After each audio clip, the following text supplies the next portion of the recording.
Ushbu avtomobil hashamat va qulaylikni yoqtiradigan odamlar uchun yaratilgan.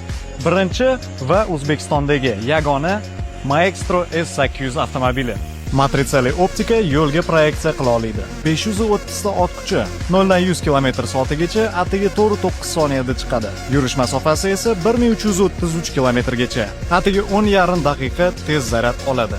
Eng ilg'or avtopilot, lidar tizimi, orqa yo'lovchini skanerlash va harakat orqali boshqariladi. Yulduzli tom, oynalarning avtomatik qorayishi va salon ichida jimjitlik. Massajli o'rindiqlar, muzlatgich va hatto sun'iy intellekt bor. 43 ta dinamik va o'rnatilgan proyektor haqiqiy kinoteatr muhitini yaratadi. Barcha funksiyalarni telefon orqali boshqarish mumkin. Tizim to'qnashuvni 0.7 soniya oldin aniqlab, darhol o'rindiqlarni ko'taradi. Agar bu aynan orzuyingizdagi avtomobilingiz bo'lsa, sizni darhol Abozor Comfort'da kutib qolamiz.